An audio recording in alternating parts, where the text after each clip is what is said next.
voudrais avec vous ouvrir la parole du Seigneur. Sans plus tarder maintenant, nous ouvrons la parole de Dieu.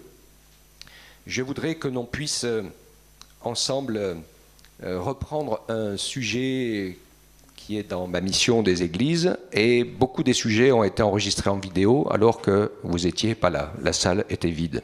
Et le Seigneur m'a parlé, je me suis dit que j'allais partout dans toutes les églises de France pour pouvoir annoncer ce message très particulier que le Seigneur a mis dans mon cœur, et que finalement tous ceux ici qui ne sont pas allés sur la vidéo, eh bien, ne l'ont ni vu ni entendu.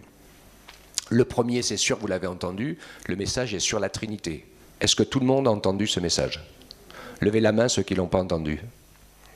Bon, vous avez ordre d'aller sur le site de l'église de Guéret à septembre 2016 pour écouter ce message, parce que c'est un message fondamental.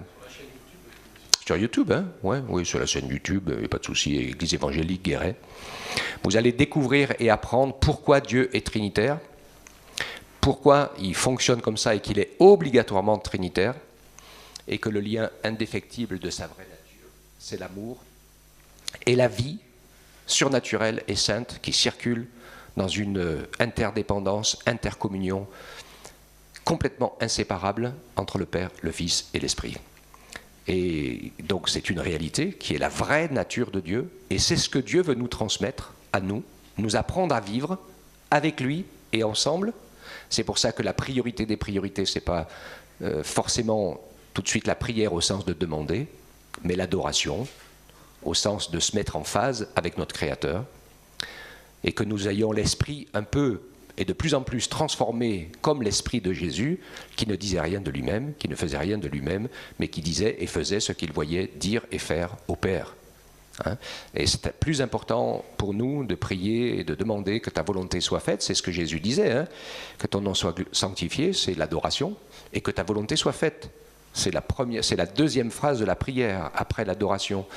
Et souvent nous prions pour que Dieu fasse des choses, et Dieu, lui, veut faire autre chose. Alors en fait, il n'y a rien qui se passe. D'accord? Donc, de ce premier message, ensuite, il y a le deuxième qui en découle, qui est les injustices. Pourquoi y a-t-il des injustices? Qui a écouté ce message sur les injustices? Marie-Hélène. Alors là, bon, je vous le fais le prochain dimanche que je suis là. Deuxième fondement, indispensable, qui nous montre comment la volonté de Dieu s'accomplit dans un monde injuste et pécheur. Comment le diable veut tout casser et tout arrêter par les injustices, et finalement Dieu s'en sert. Quand on a compris le principe des injustices, Dieu nous apprend à vraiment aimer et à vraiment pardonner, chose que nous croyons faire et être capables de faire, et qui la plupart du temps, on est des doux rêveurs, c'est juste parce qu'on n'est pas trop contrarié et qu'on n'a pas trop de choses à pardonner, mais la réalité est tout autre. Et ça peut aller très loin dans les injustices, dont la pire de toutes, vous le comprenez, est la croix. Ok ? Troisième élément, donc je vous le refais aujourd'hui, et donc vous les aurez tous, hein ? L'Église est la colonne et l'appui de la vérité. Alors c'est parti. 1 Timothée 3,15. Paul parle à Timothée, jeune pasteur, et il lui dit « Si je tarde, tu sauras comment il faut te conduire dans la maison de Dieu, qui est l'Église du Dieu vivant. La colonne est l'appui de la vérité. Et sans contredit, le mystère de la piété est grand. Dieu a été manifesté en chair, justifié, ça c'est Jésus, justifié par l'Esprit, vu des anges, prêché aux nations, cru dans le monde, élevé dans la gloire. » Une autre lecture suit, Éphésiens, chapitre 5, versets 15 à 21. « Veillez donc avec soin sur votre conduite, non comme des fous, mais comme des sages. Rachetez le temps, car les jours sont mauvais. C'est pourquoi ne soyez pas sans intelligence, mais comprenez quelle est la volonté du Seigneur. Ne vous enivrez pas de vin, c'est de la débauche, mais soyez remplis de l'esprit. Entretenez-vous par des psaumes, des hymnes et des cantiques spirituels. Chantez et célébrez le Seigneur de tout votre cœur. rendez toujours grâce à Dieu, le Père, au nom de notre Seigneur Jésus-Christ. Et le verset clé de la lecture, le 21, soumettez-vous les uns aux autres dans la crainte de Christ. Amen. Encore une lecture, allez, et puis après je me lancerai dans les commentaires. Matthieu 16, 18. Je te dis que tu es Pierre, et sur ce roc, je bâtirai mon église, et les portes du séjour des morts ne prévaudront point contre elle. Amen. Jésus a dit, je bâtirai mon église. Paul dit à Timothée, l'église du Dieu vivant est la colonne et l'appui de la vérité. Un autre passage, et ce sera un peu... Enfin, on va faire encore 2 lectures, hein, on est dans les lectures. Et puis j'y vais dans les commentaires. Éphésiens 3,10. Écoutez bien ce texte, parce qu'il est super important. Il y a beaucoup de gens qui méprisent un peu l'Église, etc. Mais vous allez voir que ça, c'est une arme du diable. Éphésiens 3,10 dit, c'est pourquoi les dominations, les autorités dans les lieux célestes connaissent aujourd'hui par l'Église la sagesse infiniment variée de Dieu. L'adversaire veut faire tout ce qu'il peut pour affaiblir l'Église. Parce que quand tous les croyants sont ensemble, dans un même amour, une même foi, une même prière, pour annoncer le beau message de l'Évangile, alors le camp de l'adversaire est fichu. Vous savez ce qui s'est passé ? Relisez le livre des Actes, et vous verrez que les premiers croyants étaient vraiment dans la pensée de Dieu. Et quand la persécution commence, je suis sûr que nous, si on faisait une réunion de prière, c'est pour que la persécution s'arrête. Alors, la plupart du temps, c'est ça, hein, pour qu'on ne souffre pas trop. Mais eux, leur prière, c'était pas ça. C'est Seigneur, fais que tu puisses continuer à glorifier ta parole par des signes, des prodiges, des miracles, et que rien ne nous empêche et ne nous arrête pour annoncer ta parole, quoi qu'il arrive. Parce qu'ils connaissaient la parole et ils savaient que la persécution était annoncée avec le but d'arrêter le fait que la parole soit répandue par l'Église. Et la Bible nous dit qu'après cette prière, les murs tremblaient, ils ont été tous remplis, renouvelés une autre fois dans le Saint-Esprit et que l'Église continuait à être en paix et donc à croître dans la puissance de Dieu alors que la guerre spirituelle s'organiser autour d'elle. Parce que le diable, les démons et les anges, ils savent très bien qu'une église organisée, qui vit dans l'amour, dans la vie de Dieu, dans la puissance de Dieu, devient invincible et elle commence à arracher des âmes à l'adversaire. Donc la première cible, le premier combat, le premier endroit où l'adversaire fait tout ce qu'il peut pour arrêter tout, c'est l'église. Parce que c'est sa pire ennemie. C'est logique. Puisque c'est la première, c'est la première chose que Jésus a annoncée de manière précise, et il a dit qu'il nous sauvait, qu'il nous pardonnait de nos péchés, et il a dit « Je bâtirai mon Église ». Alors on peut se dire tout un tas de choses. Oui, l'Église universelle, il y a un groupe ici, un groupe là-bas, machin, truc bidule, mais regardez bien la finalité. La finalité de l'Église, c'est que toutes les pierres vivantes que nous sommes sont appelées à se construire ensemble selon un plan bien précis que Dieu a déterminé pour que nous devenions tous une seule identité, l'épouse de Jésus-Christ. En restant chacun connu par notre nom, même par un nom nouveau. Donc il n'y a pas de souci, on ne va pas être perdu dans la masse. Hein, on reste des individus, et c'est ça la richesse de l'amour. Mais vous comprenez que nous sommes appelés à vivre cette sorte de trinité, nous aussi, à avoir une véritable relation d'amour entre Dieu et nous, et entre nous. C'est pas évident, hein, mais c'est son école. Et comme j'ai l'habitude de le dire souvent, c'est pas on n'ira pas plus au ciel parce qu'on a peur d'aller en enfer qu'on n'ira pas au cimetière parce qu'on a peur de mourir. Parce que beaucoup de gens ont peur de mourir, mais ils mourront quand même. Et il y a beaucoup de gens qui deviennent chrétiens ou qui viennent à Dieu parce qu'ils ont peur d'aller en enfer, mais je veux vous dire quelque chose de super important pour aller au ciel. Il y a 2 éléments fondamentaux dans lesquels il faut entrer par la repentance, bien sûr, parce que c'est quoi la repentance? C'est de reconnaître qu'on arrête de vivre pour des individus égoïstes. C'est ça? Et qu'on s'engage à devenir disciple de Jésus parce qu'il est notre Sauveur et celui qui a effacé nos péchés. C'est ça le vrai sens de la repentance. Avec l'objectif, pour rentrer au ciel, d'entrer dans l'amour de Dieu, cet amour qui unit la Trinité. Nous sommes appelés à rentrer dans cet amour, donc on ne peut pas aller au ciel sans aimer Dieu. Ce n'est pas juste pour sauver sa peau. Okay? Premier élément. Et le deuxième élément, qui est avec cet amour de Dieu, c'est sa place dans l'œuvre du Seigneur. Je n'ai pas le temps aujourd'hui de vous faire la prédication sur la foi, mais je vous la ferai après, à moins que je vous l'ai déjà faite. Je vous en ai parlé. La foi qui nous parle de soumission. La vraie dimension de la foi, c'est le centenier qui a bien compris comment ça fonctionne, la foi. Il y a des gens qui disent « Ah, des fois, j'ai pas trop la foi, je doute, etc. » C'est pas ça, la foi. Abraham, il est le père des croyants. Il a eu des moments où il avait une foi incroyable et des moments où il était dans le doute total. Mais Abraham a toujours obéi à ce que Dieu lui demandait. C'est ça, la foi. Et le centenier, il dit, j'ai des supérieurs, je suis soumis. J'ai des soldats, et ils font ce que je leur demande. D'accord? Et c'est ça, la foi. Nous sommes tous appelés à recevoir de Dieu, à avoir quelqu'un à qui rendre des comptes. Parce qu'il y a des gens qui disent, moi je ne rends des comptes qu'à Dieu. Eh bien, ça ne marche pas. Ça, c'est les cœurs rebelles et insoumis. Et ensuite, eh bien, tu fais bénéficier des talents que tu as reçus du Seigneur, à l'Église, à ceux qui sont autour, aux gens, aux personnes, partout, tout ce que Dieu t'a donné.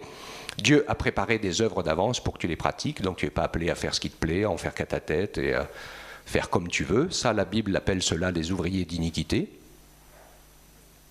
C'est-à-dire qu'ils n'ont pas de loi, pas de règles, pas de soumission.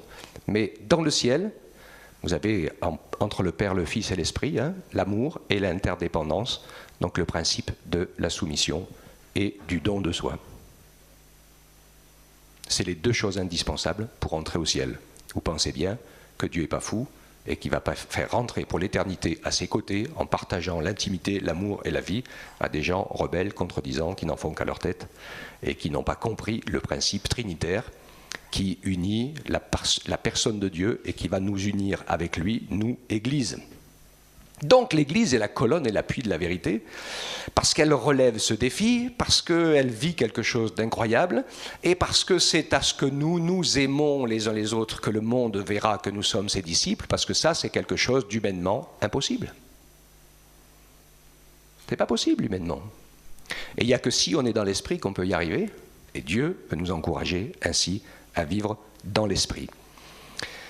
Ce que l'on peut faire est secondaire. On fait le secours charitable, on peut aussi pas le faire. On n'est pas obligé de tout faire.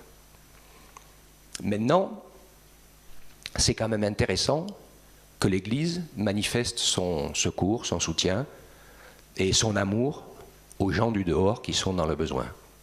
Personnellement, je pense que la première Église, elle avait mis tout en commun, et donc il y avait une action qui permettait de ce que notre foi devienne concrète. Vous savez que je vous ai fait une prédication sur la dichotomie, et aujourd'hui on vit dans un monde où on peut être des chrétiens qui vivent dans la dichotomie. C'est-à-dire qu'on est sûr qu'on est des bons chrétiens, on est repentis, on a donné son cœur à Jésus, on croit en lui, on lit la Bible un peu chaque jour, on prie un peu chaque jour, on vient à l'église parce que c'est bien, c'est nécessaire, etc. Et dans notre vie, on ne vit que pour nous.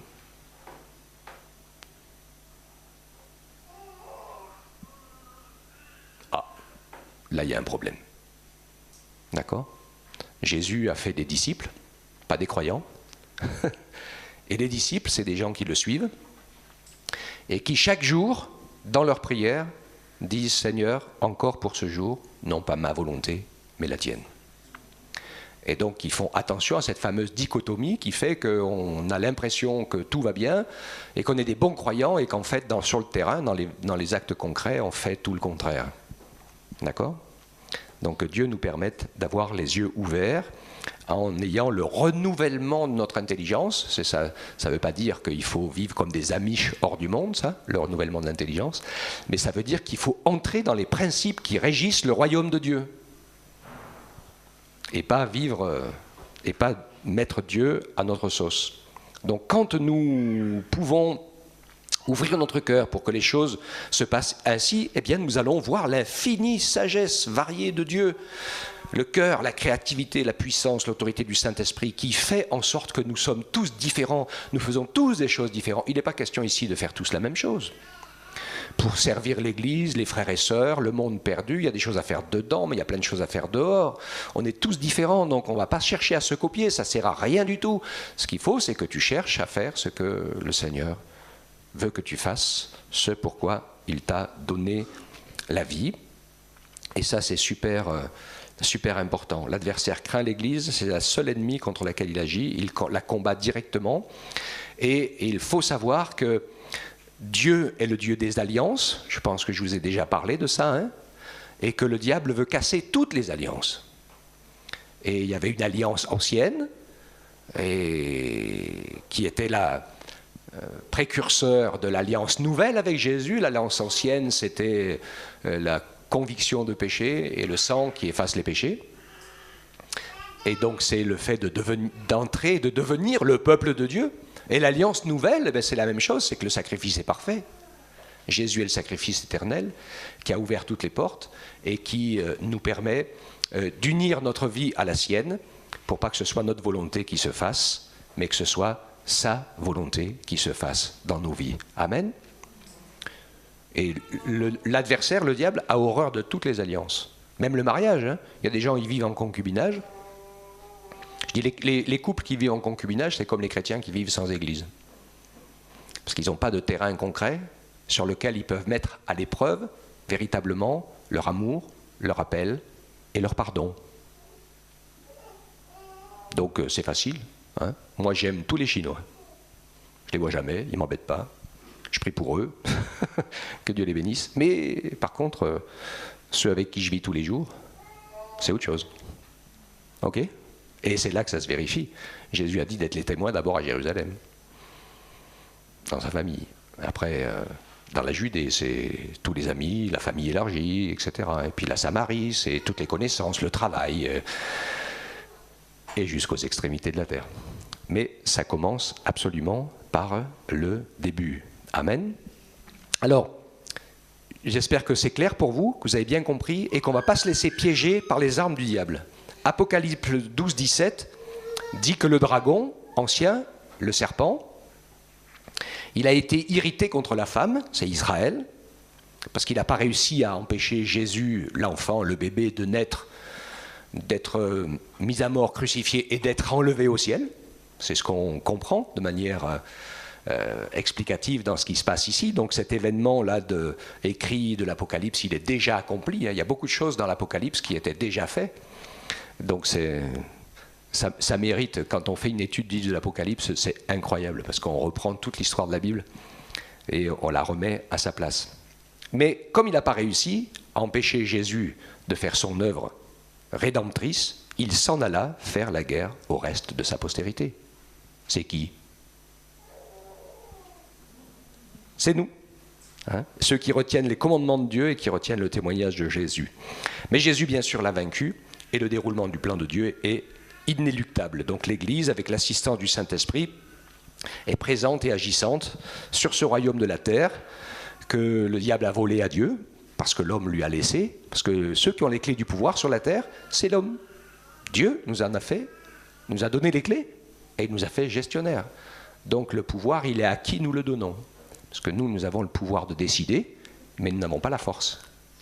Et en désobéissant, en ouvrant la porte au péché, on a donné le pouvoir au péché et à l'adversaire. Et c'est pour ça que la terre tout entière gît sous la puissance du malin, etc. Et nous, on a un défi incroyable, c'est qu'on est revenu à Dieu, on a donné notre cœur à Dieu, notre vie à Dieu. Et donc nous sommes des instruments pour permettre la mise en route du plan de Dieu, qui n'est pas pour tout de suite de rétablir son royaume sur la terre, ça viendra à un moment donné, mais de sauver le plus grand nombre d'âmes possible au travers de l'Église. Et aujourd'hui, nous sommes devant un défi qui a deux choses qui avancent en même temps. La puissance de l'iniquité qui essaie d'envahir la terre et de la renverser dans tous les domaines pour entraîner les hommes dans le péché et les détruire tous. Ça va se faire, comme au temps du déluge, Jésus l'a dit. Et puis de notre côté, l'Église qui missionne, qui travaille et qui avance pour que la parole de Dieu soit annoncée au plus grand nombre. Et je vous le dis, parce que je le sais, c'est comme ça. Hâter, le Seigneur nous a bien dit, d'accélérer et de hâter le jour de son retour. Et ça dépend de nous, si nous annonçons la parole de Dieu. C'est pour ça que le jour où Jésus revient, il n'est pas fixé. Ça dépend beaucoup de nous. À partir du moment où l'Église va se réveiller, se mettre au boulot et faire en sorte de sauver le plus grand nombre, quand le dernier être humain qui peut être sauvé sera sauvé, le Seigneur revient. Il y a du flou là-dedans, mais c'est une réalité. S'il a fait le déluge, c'est parce qu'il n'y avait plus personne de sauvable à un moment donné. On sait que le péché est devenu tellement grand et terrible, puisqu'il est dit que l'iniquité et que le péché, au temps du déluge, toutes les pensées de tous les hommes, tous les jours, uniquement tournées vers le mal. Donc là, quand ça en est là, on arrête tout. Tant qu'il y a une possibilité de salut de quelqu'un, Dieu veut que tous les hommes soient sauvés et il patientera jusqu'au dernier. D'accord ? Et donc c'est un encouragement pour nous à foncer, à avancer. Alors, Église, colonne et appui de la vérité, oui, mais il faut absolument que nous puissions mettre les choses dans leur contexte. Matthieu 13, 25 à 30, je ne sais pas si on prendra le temps de le lire parce que l'heure avance, mais c'est la parabole du bon grain et de l'ivraie dans le champ. Pendant que les gens dormaient, son ennemi vint et sema de l'ivraie parmi le blé, et il s'en alla. Alors l'herbe pousse, donne du fruit, l'ivraie aussi, et les serviteurs disent « Qu'est-ce qui se passe ?» D'où vient donc cette ivraie? Il répondit, c'est un ennemi qui a fait cela. Le serviteur dit, est-ce qu'on va l'arracher? Jésus dit, non, surtout pas, parce que vous déracineriez en même temps le blé, laissez-les croître ensemble jusqu'à la moisson. Et à l'époque de la moisson, il y aura le tri, avec les moissonneurs, qui sont les anges, et le Saint-Esprit ramènera à la vie et amènera dans le paradis de Dieu tous ceux qui sont nés de nouveau, ou qui ont disposé leur cœur à pouvoir recevoir de Jésus le pardon, la grâce et la miséricorde, et qui n'attendent qu'une chose, la vie nouvelle du Seigneur dans leur cœur et dans leur vie. En attendant, dans le champ, il y a de l'ivraie.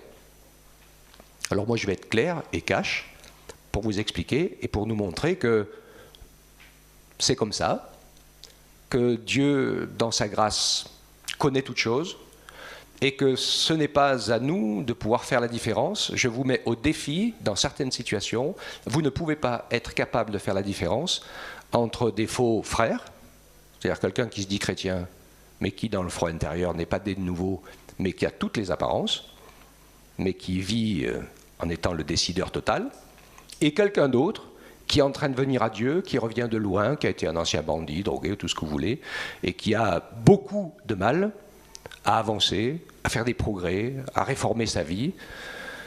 Certains d'ailleurs n'y arrivent jamais et Dieu les reprend en son temps quand ils sont le plus près possible pour qu'ils aillent au ciel plutôt qu'ils ne se perdent.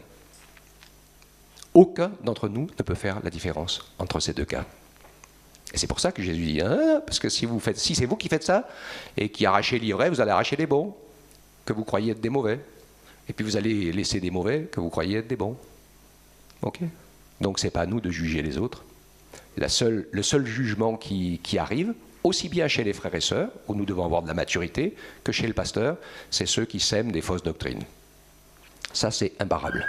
Aussi bien dans l'Ancien et dans le Nouveau, on ne peut pas laisser faire ça. Il y a un jugement sévère à ce sujet pour ceux qui rajoutent et qui enlèvent. D'accord ? Donc que le Seigneur nous fasse la grâce de pouvoir être conscient des choses. Je reprendrai cette idée bien détaillée quand je vous parlerai des injustices, puisque c'était le message d'avant, mais je vous le ferai après.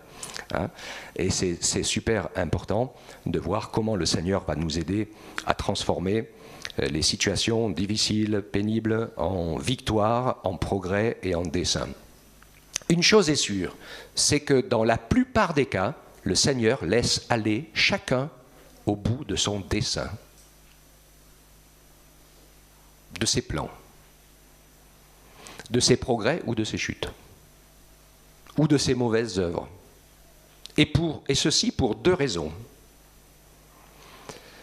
La première, c'est que si on commence à lever un peu les yeux et à regarder honnêtement en face sa propre situation, qu'on arrête de gratter la paille dans les yeux des autres et qu'on commence à regarder la poutre qui est dans le sien, à ce moment-là, eh bien, on va pouvoir se dire « j'ai vraiment besoin de la grâce, du pardon et de la miséricorde de Dieu ». Premier élément. Le deuxième élément, c'est que si quelqu'un ne veut pas y voir clair dans sa vie, ne veut pas lever les yeux, ne veut pas regarder, eh bien, au jour du jugement, Dieu jugera les hommes sur des actes. Il y a des gens qui disent « mais c'est injuste, s'il y avait vraiment un Dieu, pourquoi ces injustices, pourquoi ces viols, ces abus d'enfants, ces assassinats, etc. » C'est des choses qui existent. Alors si Dieu est Dieu, qu'il est tout-puissant, il va arrêter et il ne va pas laisser faire. Donc personne ne fera ce genre de choses. Et quand on arrivera au jugement dernier, le Seigneur dira « toi, tu es un violeur en enfer, toi, tu es un assassin en enfer, toi, tu es un menteur en enfer, etc. » L'autre, il dira « il y a quand même un problème là. C'est que j'ai jamais fait ça. » D'accord ? Donc Dieu laisse faire. Parce que nous sommes créés à son image. Parce que nous sommes libres et responsables. Parce que nous avons la force de nous bénir ou de nous maudire. Nous avons la force de sauver la vie de quelqu'un ou de la tuer. Ok ? Et que, en Jésus, qui a une autre justice, et je vous le dis, écoutez-moi bien, quoi que vous ayez subi, ça c'est un autre message, c'est la mouche piégée, quoi que vous ayez subi, le Seigneur est capable de guérir, de pardonner, de faire grâce, et de reconstruire.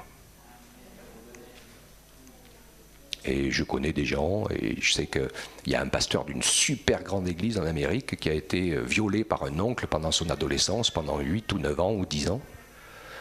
Et je ne vous dis pas, on comprend tous ce que ça peut représenter. Je vous ferai ce message sur la mouche piégée. Et donc, dans cette situation-là, eh bien, trouver la grâce, trouver le pardon, trouver la miséricorde, permettre de reconstruire, permettre de bénir, permettre de libérer les coupables, qui la plupart du temps sont des gens qui ont subi eux-mêmes les mêmes choses quand ils y étaient. Nous, on connaît, avec Jean-Claude, on est dans le milieu, c'est vraiment exceptionnel, quelqu'un qui produit quelque chose comme ça la première fois, mais on trouve des gens qui ont produit ces choses-là, puis quand vous grattez, moi le pasteur, quand on discute avec eux, on s'aperçoit qu'on leur a fait la même chose.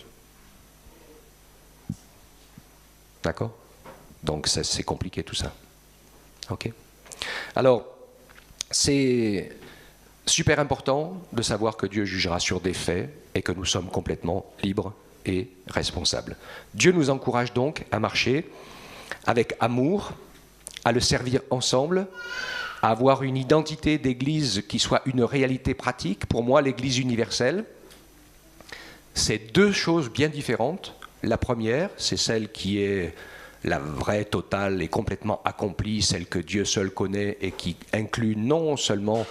Parce qu'il y a beaucoup de gens qui disent « Mais moi, je vais à aucune église, mais je suis membre de l'église universelle. » Faites bien attention. L'église universelle, elle est composée des membres nés de nouveau, fidèles et engagés dans l'œuvre de Dieu de tous les temps.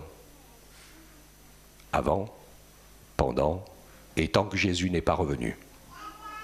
Ça, c'est une partie de l'Église universelle, et l'autre partie, c'est ton Église locale. Moi, je ne défends pas une dénomination ou quoi que ce soit. Je sais que la seule chose qui est importante, quand quelqu'un m'a dit « Oh, dans mon Église, ceci, cela », j'ai dit « Écoute, tu n'as qu'une seule prière à faire, demander à être là où le Seigneur te veut. Une fois que tu y es, tu bosses, et tu t'occupes des autres. » On a parlé avec une personne qui était en difficulté, ça fait des années qu'elle galère dans sa vie chrétienne de misère, où elle a vécu quelques soucis, des grosses épreuves, et puis elle ne s'en sort pas. J'ai dit arrête de t'occuper de toi et occupe-toi des autres. Parce que c'est pour ça qu'on est fait. Et tu verras que ça ira tout de suite beaucoup mieux. Donc Dieu va nous apprendre à aimer Dieu, à devenir ses amis intimes, à vivre une relation avec lui, à aimer notre prochain, qui est de vivre l'amour de Dieu au milieu des autres, dans l'humilité et la compassion. Et c'est là qu'on voit les individualités. Parfois, il y a eu pas mal de gens qui ont fait des divisions, des choses comme ça. C'est juste parce qu'ils veulent être les premiers, parce qu'ils veulent avoir raison, et parce que ceci, et parce que cela, mais ce n'est pas l'esprit de l'Évangile. L'esprit de l'Évangile, c'est donner sa vie par amour pour les autres. J'aime beaucoup l'esprit de Moïse dans ce sens-là. Il a conduit pendant 40 ans dans le désert un peuple rebelle et contredisant qui ne voulait rien savoir, rien entendre. Et à un moment donné, Dieu il en a tellement marre qu'il dit à Moïse, retire-toi, je vais faire le grand ménage, et puis de toi, je ferai un autre peuple. Vous savez ce qu'il a répondu, Moïse? Il dit, Seigneur, si tu fais ça, enlève mon nom de ton livre.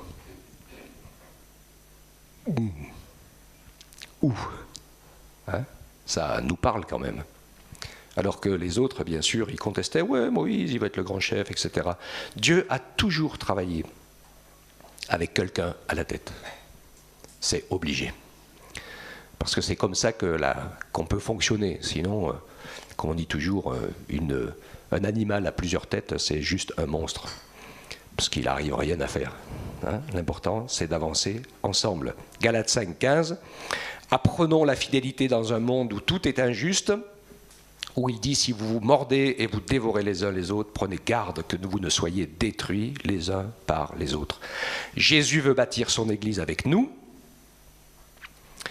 Pierre, l'apôtre, il n'est pas plus grand que les autres. Hein, quand Jésus lui dit, je te donne les clés, tu es le rocher, tu es le roc, tu es le caillou, moi je suis le roc, et je te donnerai les clés. Et Pierre, il a utilisé les clés, hein, c'est tout simple, il y en a 2.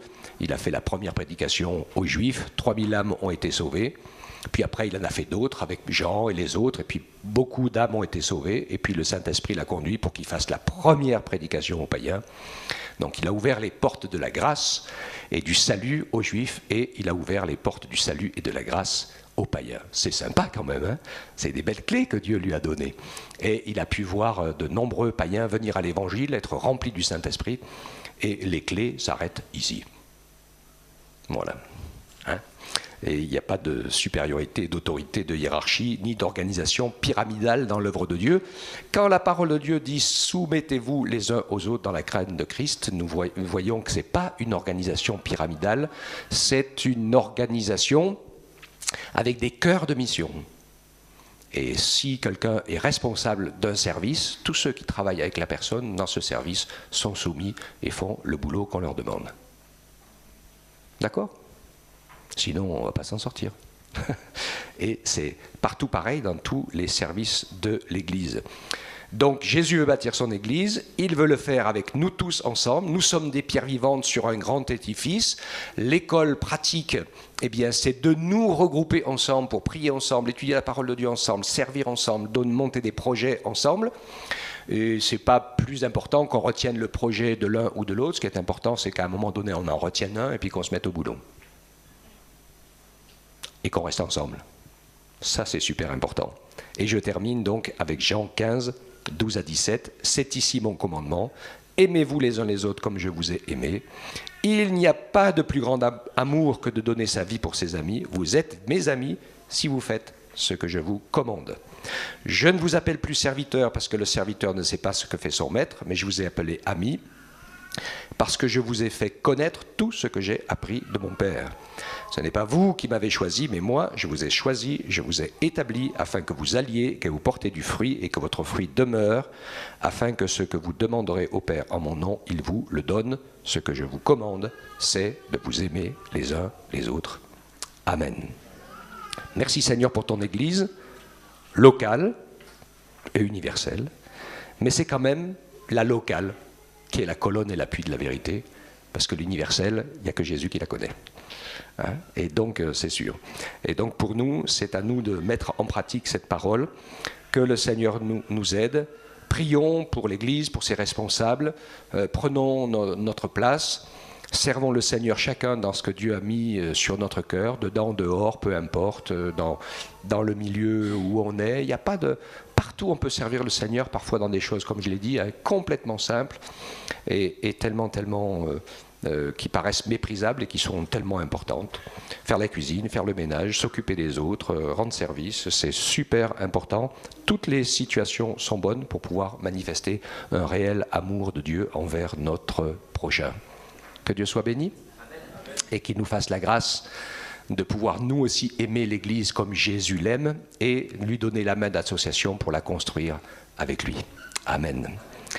On te loue, Seigneur, et te rend gloire, parce que tu nous as donné un plan, et nous ne voulons pas être rebelles dans nos pensées, nous voulons suivre ton plan, et nous donner nous-mêmes à ton Esprit Saint, pour que ton plan s'accomplisse.